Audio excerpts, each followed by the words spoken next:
How's it going? This is a video on my edge monitor and how I got it to stay in its spot that it is. This is my LBZ.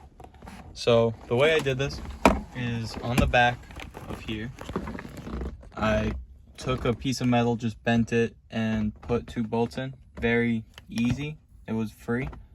Just a piece of scrap metal or anything you can find. And the self-tapper is not in there, it's just to hold it on as it slid through the groove you can see there.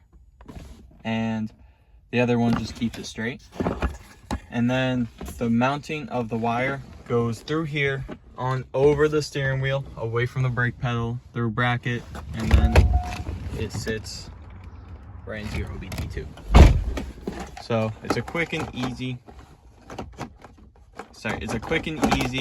install, and it looks good, looks better than up on the glass, and just sits right there.